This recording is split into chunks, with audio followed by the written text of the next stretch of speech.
Political किस तरह का सिस्टम बना देंगे? डोमिनियन ऑफ इंडिया,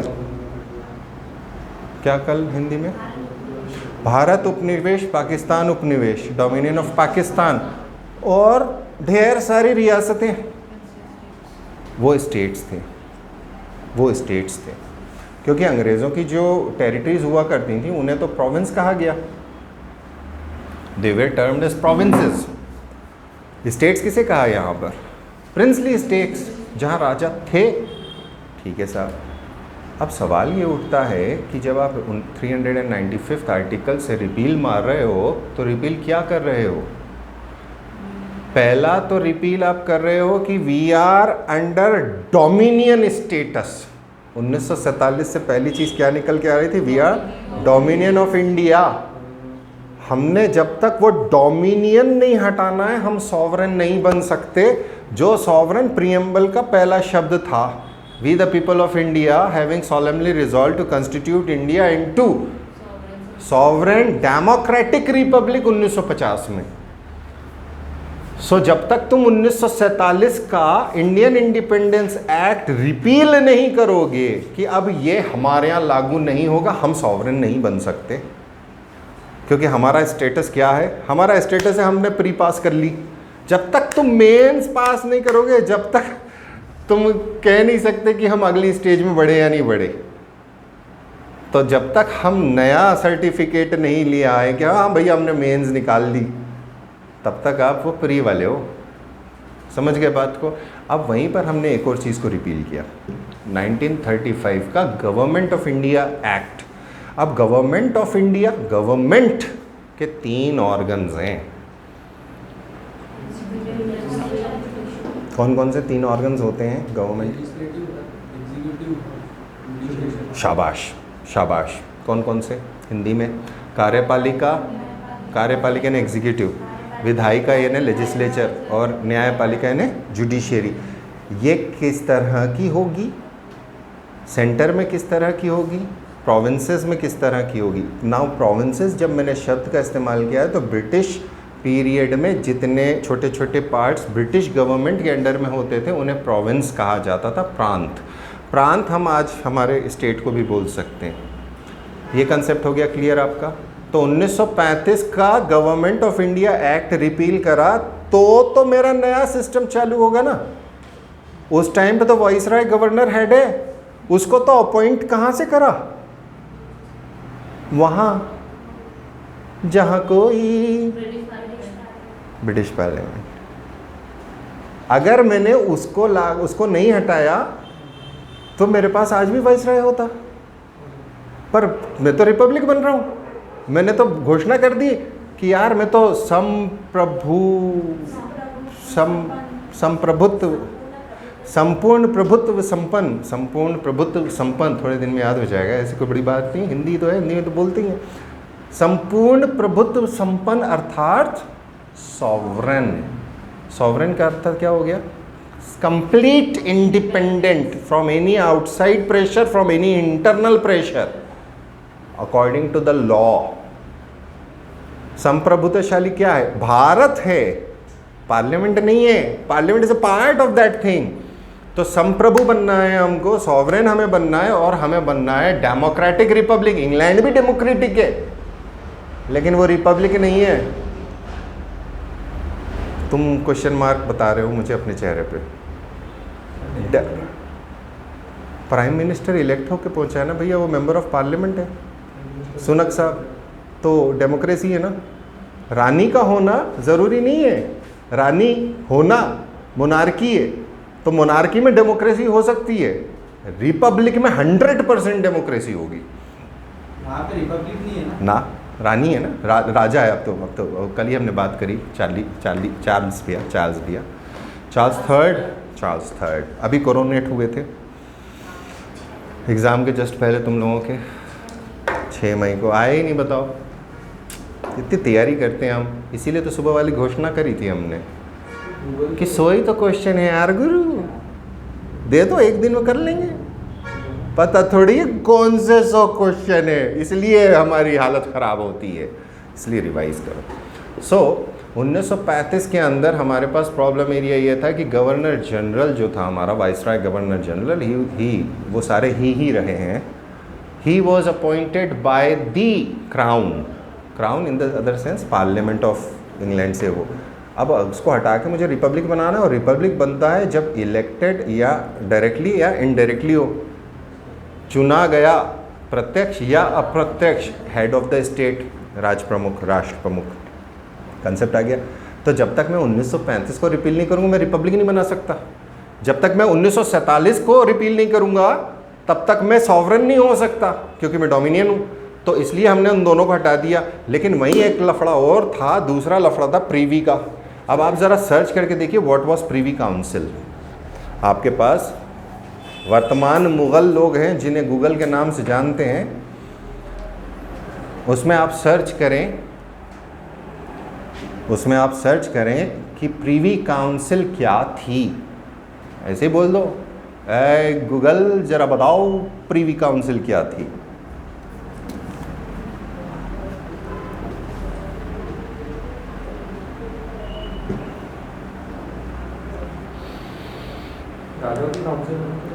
लिखा आया नहीं, कुछ मिला आपको? मेरे बात पे क्या विश्वास करते हो? Body that advises the head of state. Correct, head of state. ये नहीं, प्रीवी काउंसिल ऑफ इंडिया बोलो। प्रीवी काउंसिल ऑफ इंडिया, तुम जनरल पे चले गए।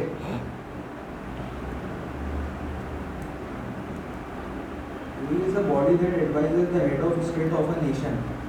इंडिया में क्या था? For India, Privi council of India. उस प्रीवी काउंसिल इंडिया में ही आ रहा है। ओके, ठीक है। Judicial body which heard appeals from various courts of the British colonies including India. ठीक है। अब ये जो प्रीवी काउंसिल हुआ करती थी, ये एक अलग बॉडी थी जिसमें राजे रजवाड़े भी बैठते थे। अब वो प्रीवी काउंसिल का एक जुरिस्डिक्शनल एरिया था। अब जुरिस्डिक्शनल एरिया को समझिए। जुरिस्डिक्शनल एरिया का मतलब होता है कि हमारे इंदौर ज़िले के कलेक्टर साहब का अधिकार और रिस्पॉन्सिबिलिटी इंदौर ज़िले के अंदर है, जब तक कि उन्हें एक्सप्लिसिटली बोला नहीं जाता कि भाई पड़ोस वाला भी देख लो। बराबर है? तो ये जुरिस्डिक्शन हो गया। तो प्रीवी काउंसिल का जो भारत के क्षेत्र में आज़ादी के बाद, पार्टीशन के बाद जो हमारे यहाँ जुरिस्डिक्शन आ रहा था, वो भी किसी एक्ट से आ रहा था, कानून से आ रहा था। वो प्रीवी काउंसिल जुरिस्डिक्शन वाला एक्ट था। तो जब हम आज़ाद हुए तो हमने ये कहा कि भैया जब हम आज़ाद हो चुके हैं तो अब उसकी ज़रूरत नहीं है कि तुम हमारे लिए पंगे फंसाओ। तो हमने उसको रिपील कर दिया, उसके जुरिस्डिक्शन को हमने यहाँ से रिपील कर दिया। तो प्रीवी काउंसिल को इंडिया में जो जुरिस्डिक्शन था उसको हम रिपील कर चुके थे। ये एक्ट था पुराना, उस एक्ट को हम ऑलरेडी रिपील कर चुके हैं। तो अगर रिपील को रिपील करेंगे तो वापस लागू हो जाएगा। हमने रिपील कर दिया 1948-49 में ही रिपील कर दिया था, वो 50 में नहीं करा, वो पहले रिपील हो चुका है। देख लिखो कब लिखो रिपील करा उसके अंदर, लास्ट आर्टिकल 395 के अंदर। वो प्रीवी पर्स है मोहतरमा। 1949 में हमने उसको रिपील कर दिया था हमारे कॉन्स्टिट्यूशन के बनने से पहले। तो अगर हम उस रिपील वाली चीज़ को रिपील कर देंगे तो वो वापस एक्टिवेट हो जाएगा। Repeal is also an act. Repeal को भी रिपील कर सकते हो। हाँ, रिपील एक एक्ट है। किसी एक्ट को हटाने के लिए फिर से एक्ट बनाया, वो रिपील एक्ट कहलाएगा। और वो बोलेगा यहाँ पर ये अब रिपील हो गया, अब लागू नहीं है, यहाँ पर नहीं रहेगा, दैट इज़ रिपील। कॉन्स्टिट्यूशन के अंदर बहुत सारी चीज़ें ऐसी हैं जो अभी लागू नहीं हैं लेकिन हैं, बहुत सारी चीज़ें ऐसी हैं जो न हैं न लागू हैं, वो रिपील है। तो जहाँ सुप्रीम कोर्ट ने एक शैडो डाल रखा है, ये काम अभी लागू नहीं होगा, वो लागू नहीं होगा, वो रिपील नहीं किया गया। NJAC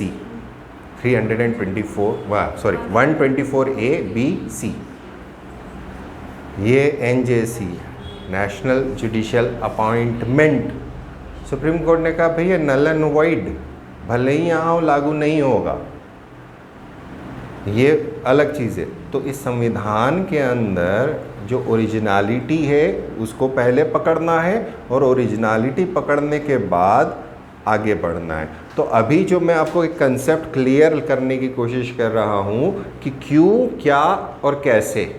तो सबसे पहले हमने एक लाइन पढ़ी थी पिछले फ्राइडे को, India that is Bharat shall be a union of states, और हम यहाँ रुक गए थे। फिर मंडे को हमने उसको कंटिन्यू करा और हमने बताया कि 4 अलग अलग तरह की टेरिटरीज़ हुआ करती थी जो स्टेट्स में शामिल थी, जो शेड्यूल फर्स्ट के अंदर part A, part B, part C और पार्ट डी के अंदर दी हुई थी। यहाँ तक कहानी क्लियर हो गई। अब इस कहानी के साथ साथ में हमने ये बोला कि इस संविधान के अंदर, इस संविधान का नाम क्या है, तो 393 पर गए थे हम। इसको आप कॉन्स्टिट्यूशन ऑफ इंडिया बुला सकते हैं, भारत का संविधान बुला सकते हैं। फिर हम गए थे 394 पे, जब मैंने आपसे बोला था कि आपने जो पार्ट्स बनाए हैं, जो आपने उसके आगे आर्टिकल लिखे, उसके आगे अगले नंबर लिखेंगे आप कि कौन से पार्ट का कौन सा आर्टिकल 26/11/49 को लागू कर दिया गया था, जिसको वहाँ 394 में लिखा है तुरंत। तुरंत शब्द को लेने के लिए, समझाने के लिए मैंने प्रीएम्बल की लास्ट लाइन पढ़ाई थी 26/11/49, वहाँ नहीं लिखा 26 जनवरी 49। 394 आर्टिकल के अंदर दिया है कि rest of the constitution will commence on the date of commencement mentioned in this constitution as 26/1/50। तो कॉन्स्टिट्यूशन के अंदर इसका कमेंसमेंट 26 जनवरी 1950 है। पहला क्वेश्चन, कन्फ्लिक्टिंग क्वेश्चन जो पीएससी पूछता है कि 26/11/49 को कितने आर्टिकल लागू हुए थे, तो 16।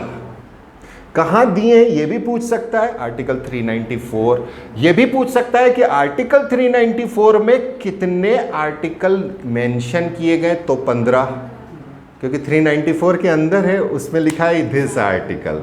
लेकिन वहाँ हमने 395 नहीं लिया, वहाँ 393 है, 394 है, 392 है, 395 नहीं है उसके अंदर। इसका मतलब है 26 जनवरी 1950 को वो रिपील नहीं किया था, 26/11/49 को वो रिपील नहीं किया था। रिपील कब हुआ, मतलब रिपील लागू कब हुआ, 26 जनवरी 1950। तो 26 जनवरी 1950 तक वो ट्रांजिशन और पुराने वाले मैटर चलते रहे।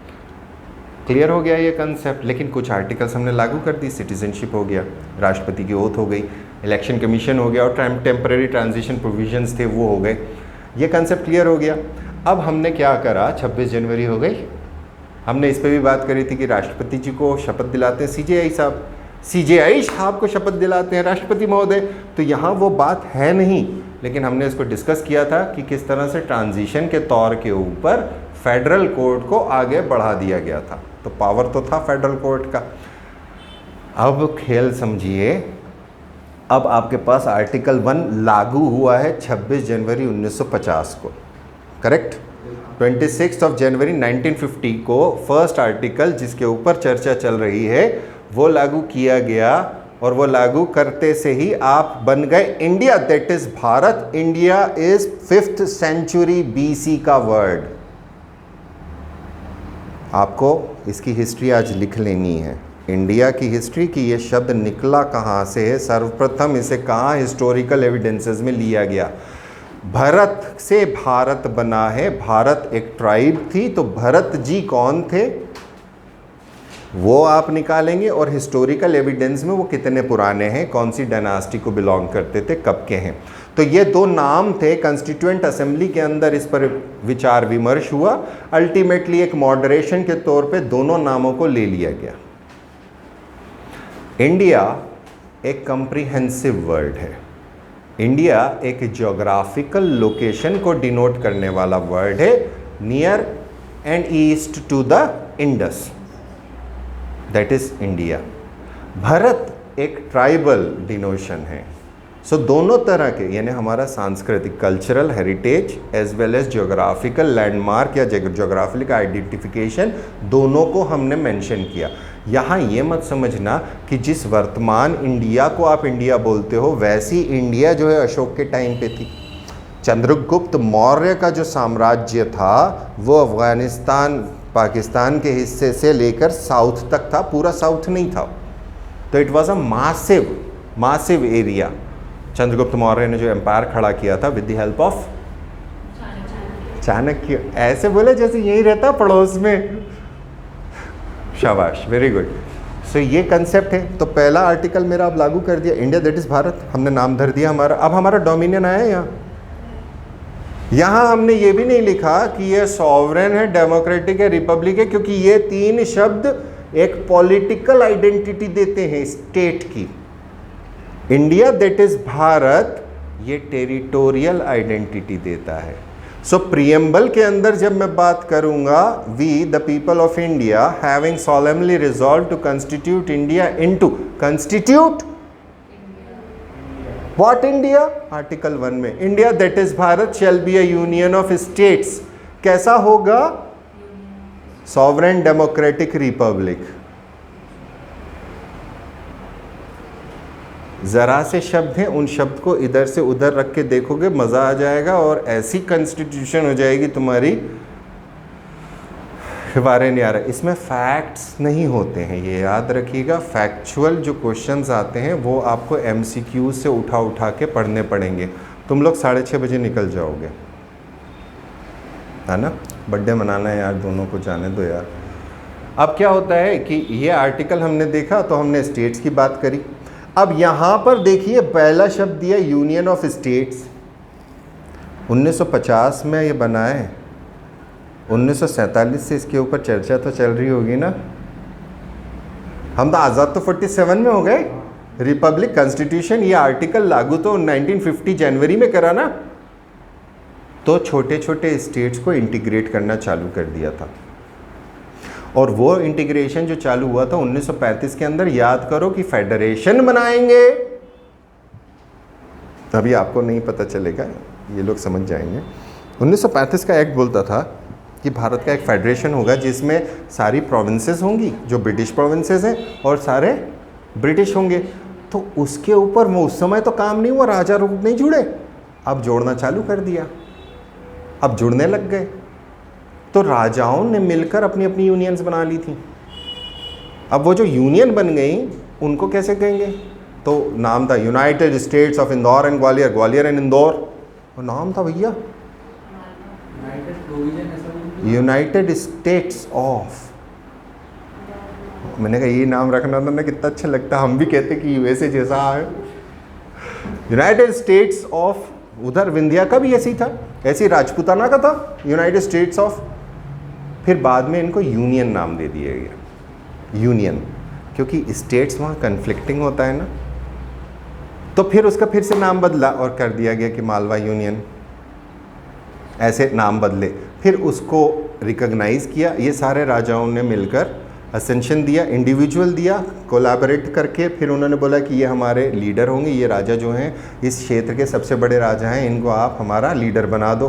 तो एक छोटे स्टेट्स की यूनियन क्रिएट हुई with in India, union with in union. ये कुछ हजम नहीं होता, तो उस यूनियन को फिर कन्वर्जन करना ज़रूरी था। तो 1950 तक तो वो यूनियन बढ़िया चल रही है, उसके अंदर कुछ सिस्टम चालू कर दिए उन्होंने, इलेक्शंस करा दिए 1950 से पहले, वहाँ विधानसभाएं बन गई, राज प्रमुख जैसी चीज़ें आ गई। 1950 में जैसे ही बना तो जो पावरफुल, अब सेटल होने लगी डस्ट। पार्टीशन के बाद जो धूल आंधी तूफान उड़ा था वो धीरे धीरे सेटल होने लगा और क्लैरिटी आने लग गई कि पाकिस्तान में क्या जाने वाला है और इंडिया में क्या रहने वाला है। तो कई राजे यहाँ से छोड़ के चले गए, इंडिया छोड़ के चले गए, सरेंडर करके चले गए। तो वो स्टेट्स का क्या करना है? तो वो एडजस्टमेंट चलता रहा। तो 1950 में ये जो यूनियन ऑफ स्टेट्स फॉर्म हुई, ये 1947 से लेकर 1950 तक की पॉलिटिकल मेहनत का नतीजा है, जिसमें सरदार पटेल सबसे आगे हैं।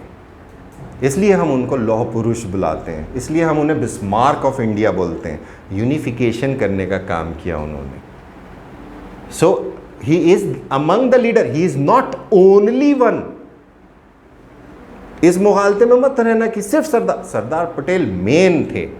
जवाहरलाल नेहरू के बगैर वो कर सकते थे क्या? He was a prime minister, powerful prime minister, एक तरफा।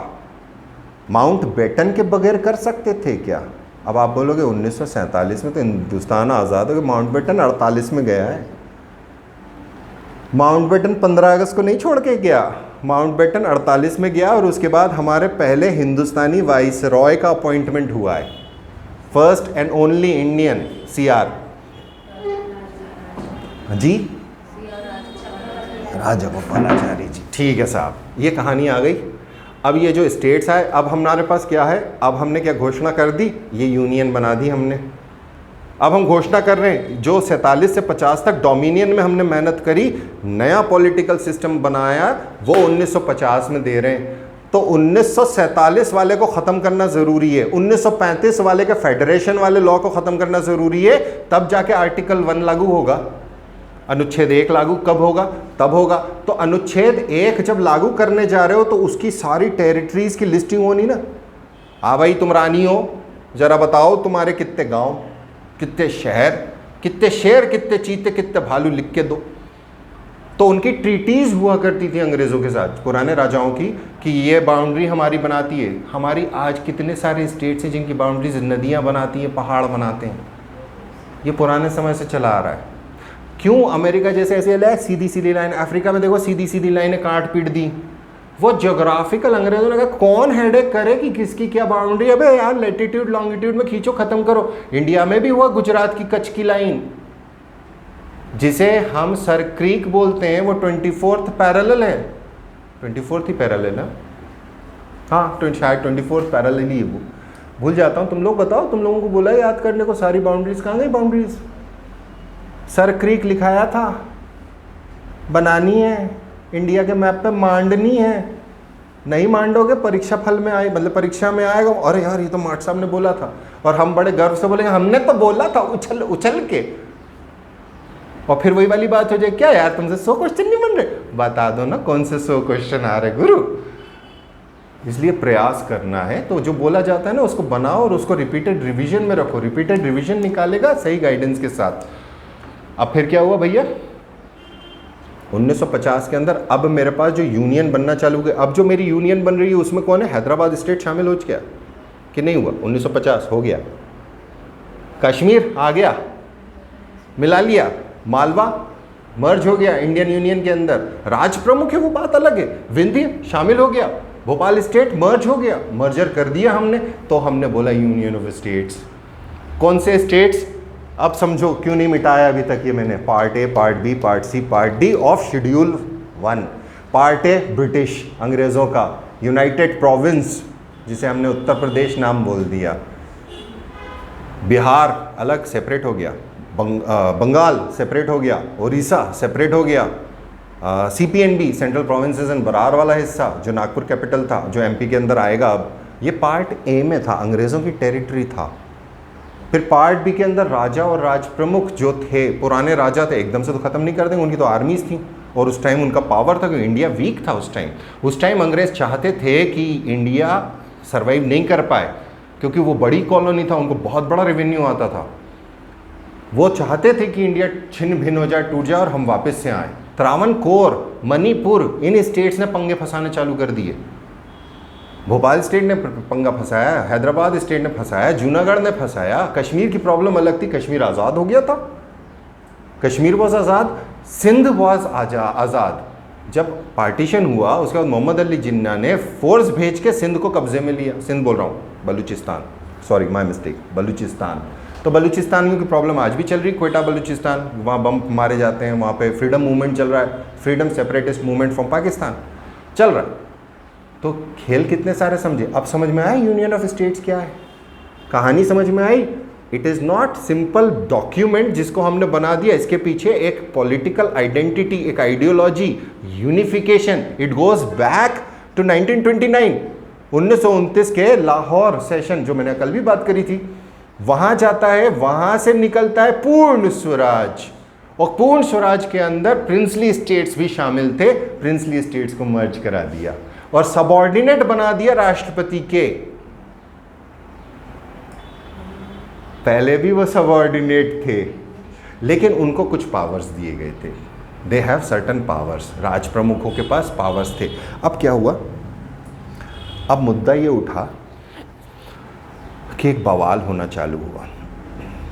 सबसे पहला लैंग्वेज के आधार पर प्रोविंस अगर बनाया गया था that was Odisha.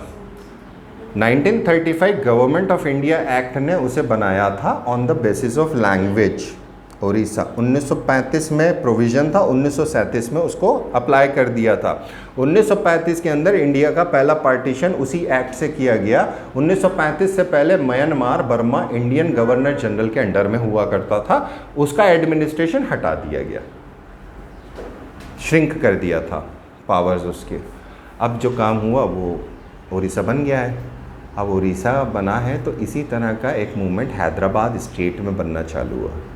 Now Hyderabad state है, निज़ाम है, निज़ाम के पावर कर्टेल हो चुके हैं, आर्मी जा चुकी है, निज़ाम इस राज प्रमुख और वो इंडियन गवर्नमेंट के अंडर आ चुके हैं, पावर तो है ना। हैदराबाद स्टेट मॉडर्न कर्नाटक में फैला हुआ है, तमिलनाडु में फैला हुआ है, आंध्र प्रदेश में, महाराष्ट्र में, एमपी तक उसके टच आता है, अलग अलग जगह वो फैला हुआ है। यानी कहा जाता था कि वो शिकार खेलने तो खंडवा के जंगलों में आते थे, बॉर्डर से थे। क्यों? बिरार उनका हिस्सा था, बरार वॉज देयर हिस्सा जो अंग्रेज़ों को उन्होंने दिया था।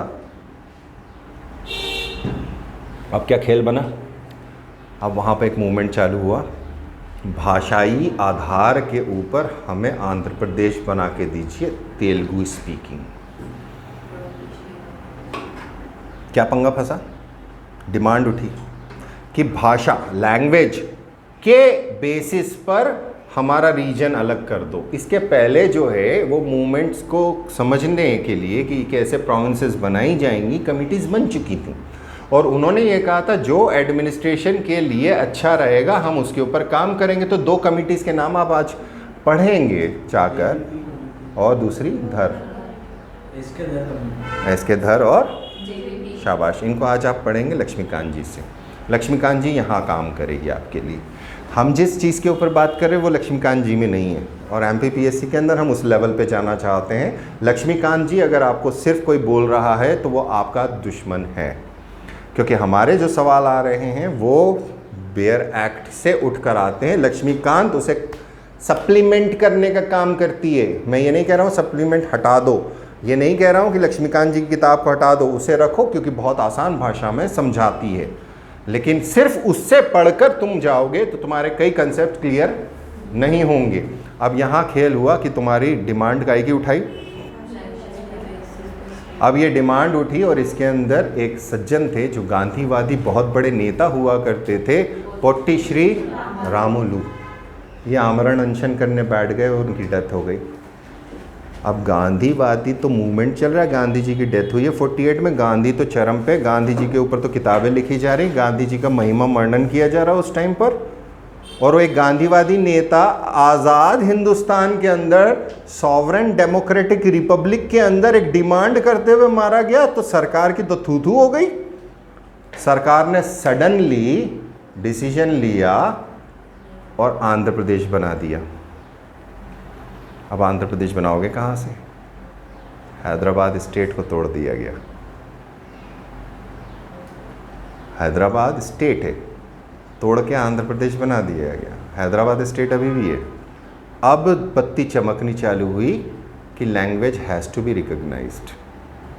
कमेटी बनाई गई, कमेटी बनाई, अब कमेटी बनाई, अब तोड़ा कैसे, पावर कहाँ से आया? अब पढ़िए आर्टिकल 2। अब पढ़िए आर्टिकल 2, कोई भी पढ़ो, पहले हिंदी में पढ़ो फिर इंग्लिश में पढ़ो। Formation and establishment of state. हाँ, मैं आपको यही बोलूँगा और आज आप लोग इसकी स्टडी करेंगे। चलिए पहला बोलते हैं, हिंदी में पढ़ो। नए राज्यों का प्रवेश या स्थापना। देखिए पहले हेडिंग पढ़ी, नए राज्यों का पहला शब्द है अंडरलाइन करने वाला प्रवेश, दूसरा शब्द है, अब इंग्लिश में आप पढ़िए। एडमिशन और एस्टेब्लिशमेंट ऑफ न्यू स्टेट। आ गया 2 वर्ड, एडमिशन और एस्टैब्लिशमेंट, दोनों के नीचे अंडरलाइन करिए। नाउ एडमिशन, कहाँ पे admission? Admission Indian micro focus study circle. Admission union country में, कंट्री में या यूनियन में? यूनियन शब्द यहाँ क्या लिखा है? जी इंग्लिश में क्या लिखा है दद्दू? यूनियन। शब्दों पर ध्यान रखना, अपने मन से कॉन्स्टिट्यूशन नहीं पढ़ना। अब यूनियन कौन सी है दादू? जो आर्टिकल 1 में बोला है यूनियन ऑफ स्टेट्स। इस यूनियन के अंदर पहली चीज है एडमिशन। तो यदि कोई स्टेट बना हुआ है उसी तरीके से है तो we can admit it into the union as it is, we can admit it. दूसरा शब्द यहाँ दिया गया एस्टैब्लिशमेंट। किस तरह से शब्दों का हेर फेर है ये समझिए। तो दो कंडीशंस यहाँ पे दी गई हैं, दो कंडीशन यहाँ पे दी गई हैं। पहला है नए को बाहर से ले लेना और दूसरा है उसको बना देना। एस्टैब्लिशमेंट यानी उसको स्टेट के तौर पे रिकॉग्नाइज करना, एडमिट करना, एस्टैब्लिश करना जो यूनियन में है कि नहीं है। इनटू शब्द है क्या यहाँ कहीं अंग्रेजी में? एडमिशन और establishment of new states parliament में by law admit into the union. इसका अर्थ क्या हुआ? पहले यूनियन में नहीं है तो नया हुआ ना, बाहर से आएगा ना। तो ये क्या हुआ? पहला शब्द क्या बोला आपका? Admit into the union. दूसरा शब्द क्या बोला? एस्टैब्लिश, बना सकती है अंदर। आगे पढ़ो। On such terms and condition as it thinks fit. यहां कोई कंडीशन नहीं दीदा, कोई कंडीशन नहीं है, आंदो। तो कल को जैसे आप लोग इच्छा रखते हो कि आपको हम बना देंगे राष्ट्रपति राष्ट्रपति, तो मेरे भी कुछ अरमान है, आने दो। हंसने वाले हंस लिए, देखो बत्ती सी दिखने लगी क्लास के अंदर। मेरे भी अरमान हो सकते हैं यार, ऐसा थोड़ी। मैं कौन सा बन रहा हूँ अभी, इसलिए you don't have any danger of international treaties या इंटरनेशनल शांति, अंतर्राष्ट्रीय शांति तोड़ दोगे तो ऐसी कोई संभावना नहीं है। तो सपने तो सभी देखते, नक्शे बन जाते हैं। पार्लियामेंट का नक्शा बनाया, अभी पार्लियामेंट में नक्शा बनाया भारत का, वैसे ही सपना मेरा है कुछ यार, क्या है उसमें। तो अब मैं अपनी शर्तों पे बनाऊंगा। यहाँ पे बोल दिया एज इट थिंग्स फिट। ये है टोटल 100% इसका power. As it thinks fit, as it thinks fit. Complete freedom दे दी। किसको दी? राष्ट्रपति को कि पार्लियामेंट को? तो यहां स्टेट को लाना, स्टेट को बनाना, पार्लियामेंट्री पावर हो गया complete 100% as it thinks fit. दो में दो चीज़ें समझ में आ गई। एक तो बाहर वाले को लेकर आ रहे हैं, एक नया बना रहे हैं। अब 3 पढ़िए, हिंदी में पढ़िए 3। नए राज्यों का निर्माण और वर्तमान राज्यों के क्षेत्रों, सीमाओं या नामों में परिवर्तन। देखिए, नए राज्यों का निर्माण, नया राज्य बनाना। आंध्र प्रदेश उसका एग्जाम्पल हो गया। हैदराबाद स्टेट था, राजा का स्टेट था, राज प्रमुख था, वहाँ पे पार्ट बी के अंदर था, सबसे बड़ा टेरिटरी था राजाओं की, निकाल दिया। हो गया, पहला काम क्या करा? निकाल दिया। लेकिन पूरा Hyderabad state was not converted into Andhra Pradesh, उसमें से एक हिस्सा निकाल के आंध्र प्रदेश बनाया गया। तो आज आपका काम होगा, जो पहला स्टेट बना था उसका नक्शा कैसा दिखता है। मैंने आपको होमवर्क दिया था, मैंने आप लोगों को होमवर्क दिया था, इसीलिए बोलता हूँ कि आप लोग होमवर्क डायरी में लिखोगे। होमवर्क दिया था मैंने आपको कि 1947 में इंडिया और पाकिस्तान का नक्शा आप देखेंगे और डाउनलोड करके रख लेंगे अपने पास, एक फ़ोल्डर बना के। इसी बात में फिर आप 1950 वाला नक्शा बनाएंगे, जो part A, part B, part C और पार्ट डी आएगा। अब आपको उसके अंदर आंध्र प्रदेश जो सबसे पहला स्टेट बना उसका नक्शा निकालना। कहीं दिया है सर मैंने ये होमवर्क? हाँ दिया है ना सर। कौन सी तारीख को? इसलिए बोलते हैं ऊपर डेट भी लिख लिया करो, बच्चे बन जाओ थोड़ा सा। मान लो नहीं करोगे, हमने आपको पहले ही बोला होमवर्क नहीं होगा, ओवरलोड आ जाएगा, ओवरलोड आ जाएगा, आप डिले करोगे। तो पहला लॉ मुझे 3 में क्या बोला? नए स्टेट बना दीजिए। तो आंध्र प्रदेश बना दिया मैंने। अब आंध्र प्रदेश मैंने पुराने स्टेट में से निकाला, स्टेट इन पार्ट बी। कोई सा भी स्टेट हो, ए का हो, बी का हो, सी का हो, डी का हो, डजेंट मैटर, स्टेट स्टेट है। स्टेट को मैं काट सकता हूँ, छांट सकता हूँ, बांट सकता हूँ, नया नाम रख सकता हूँ। अब यहाँ सुनिएगा, formation of new states and alteration of areas, boundaries और names of existing states. Hindi में बड़े मजे से बोल दिया हमने, नए राज्यों का निर्माण और वर्तमान राज्यों। राज्य वो नहीं है अकेला जो आज का है, part A, part B, part C, part D, चारों राज्य हैं। States in part A, states in part B, states in part C, states in, आ गया समझ में? तो कोई से को भी काटा बाटा छाटा, नया नाम धरना, सीमाओं या नामों में परिवर्तन संसद विधि द्वारा। 2 के अंदर संसद को तो सुप्रीम पावर पटक दिया तुमने, कंप्लीट छूट दे दी, एज इट में थिंग्स फिट। ये शब्द हैं, मेरे नहीं है। Terms and condition as it thinks fit, जो पार्लियामेंट को उचित लगेगा वैसा काम होगा। अब बोला form a new state by separation of territory from any state by uniting 2 or more states or parts of state or by uniting any territory to a part of any state. Hindi में क्या बोलते हैं? किसी राज्य से उसका राज्य क्षेत्र अलग करके, मध्य प्रदेश छत्तीसगढ़ अलग कर दिया, ये उसका एग्जाम्पल हो गया। अथवा 2 या अधिक राज्यों को या राज्यों के भाग को मिलाकर, दमन दीव दादर नागर हवेली मिला दी, हो गया। जम्मू एंड कश्मीर था, लद्दाख अलग कर दिया, किसका पावर? पार्लियामेंट का। अगला, किसी राज्य के भाग से मिलाकर नए राज्य का निर्माण कर सकेगी, कौन? संसद। कैसे? By law. लॉ का प्रोसीजर आएगा, लॉ ऐसे नहीं बन जाएगा जिंग लॉ, वो नहीं बनेगा। तो वो पार्लियामेंट जब हम पढ़ेंगे, जब हम पार्लियामेंट तक पहुंचेंगे, अभी तो हमारी स्टेज 1 चल रही है, where we are going into the historical backgrounds, we are studying the relationships. क्योंकि हमें कॉन्स्टिट्यूएंट असेंबली दिया, हमें 1919 दिया, हमें 1935 दिया क्यों है? हमें नेशनल फ्रीडम मूवमेंट को पॉलिटिकल सिस्टम के साथ समझना है कि इवोल्यूशन ऑफ पॉलिटिकल सिस्टम कैसा हुआ, इसलिए तो अमेंडमेंट भी दिए ना। तो अमेंडमेंट तभी काम कर सकता है जब तुम्हें पुराना और नए के बीच में अंतर पता हो। अगला क्या बोलते हैं? Increase the area of any state. Madhya Pradesh जब बन गया था, उसके बाद राजस्थान से कुछ गांव निकाल के मध्य प्रदेश में डाल दिए थे।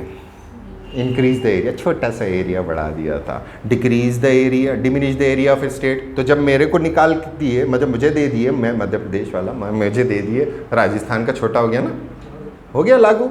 तो इसका हिंदी क्या है? किसी राज्य का क्षेत्र बढ़ा सकेगी, किसी राज्य का क्षेत्र घटा सकेगी। Alter the boundaries of any state, सीमाओं में हेरा फेरी कर सकेगी। तो इसका एग्जाम्पल बड़ा अच्छा है। जब 1956 के अंदर मध्य भारत, भोपाल और इन सबको मर्ज करके मध्य प्रदेश बनाया जा रहा था, तो कोटा स्टेट की एक टेरिटरी हुआ करती थी, सिरोंज विदिशा डिस्ट्रिक्ट के अंदर है।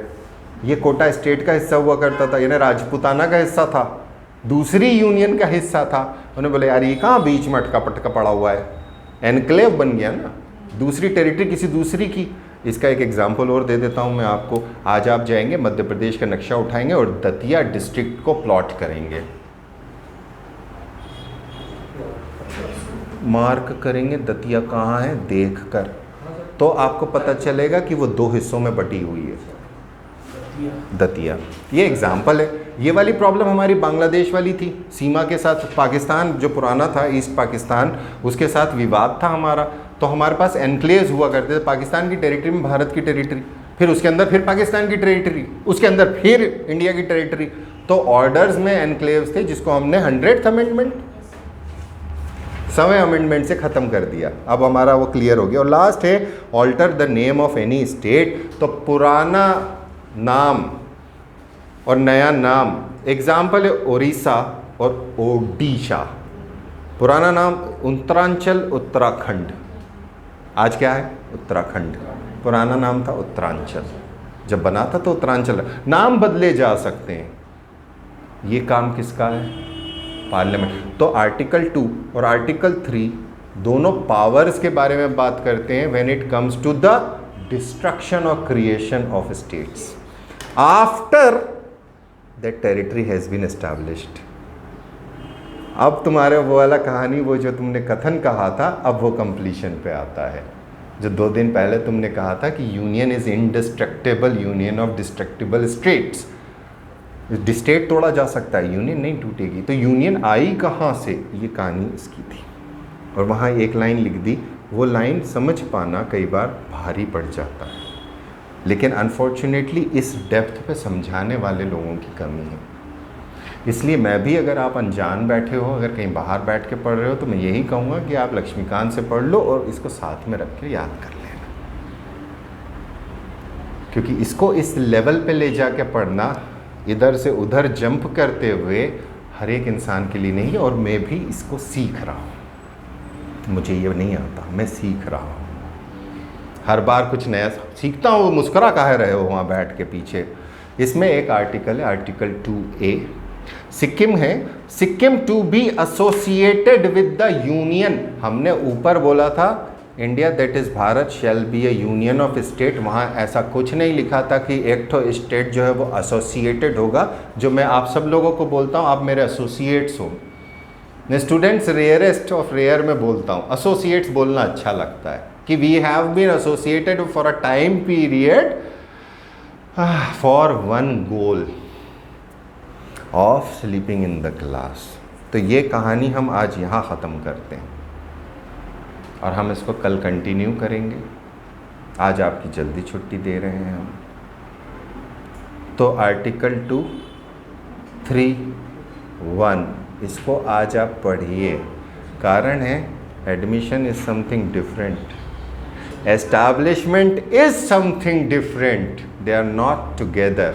तो मैं चाहता हूँ आप सिर्फ मेरी बात पे विश्वास नहीं रखें, आप पढ़ें creation of a state with example. तो आर्टिकल 2A सिक्किम वाली बात थी, एसोसिएशन वाली बात थी, एसोसिएट किया गया। फिर सिक्किम ने कहा नहीं साहब हमको तो पूरा ही शामिल होना है, तो उसे एडमिट कर लिया गया और 2A को रिपील कर दिया गया। तो ये बड़ा आनन फानन में हुआ था। इंदिरा गांधी जी उसके अंदर उस टाइम पर प्राइम मिनिस्टर थी और बहुत पावरफुल पोजीशन में थी, क्योंकि जस्ट पहले उन्होंने बांग्लादेश को आज़ाद करा दिया था। बहुत बड़ी बात है किसी कंट्री को तोड़ना। और उस टाइम पर अमेरिकन फ्लीट इंडियन ओशन में आ चुकी थी। सो मुद्दे थे 75 के अंदर सिक्किम, वो बड़ा काम है इनका। चलो अब 4th और 3rd का एक्सप्लेनेशन ये हम कल कंटिन्यू करके ख़त्म करेंगे। और यहाँ आपके पास एक बड़ा बम फोड़ूंगा मैं। ये याद रखिएगा कि यहाँ मेरी पॉलिटी का ये वाला हिस्सा मेरा रुकेगा और मैं हिस्ट्री पे जंप करूँगा। यूनिट 2 के अंदर आपको एक पार्ट दिया हुआ है, state reorganisation and integration, integration and reorganisation of state और formation of Madhya Pradesh, mains का है। मैं वो जंप करके वो पार्ट आपका यहाँ ख़त्म कर दूँगा, समझ गए? क्योंकि वो पॉलिटिकल हिस्ट्री है या हिस्टोरिकल पॉलिटी है। 1935 हिस्टोरिकल पॉलिटी है, पॉलिटिकल सिस्टम इन हिस्ट्री। 1935 का एक्ट नहीं समझे, कोई बात नहीं, हम समझा देंगे। Bye bye.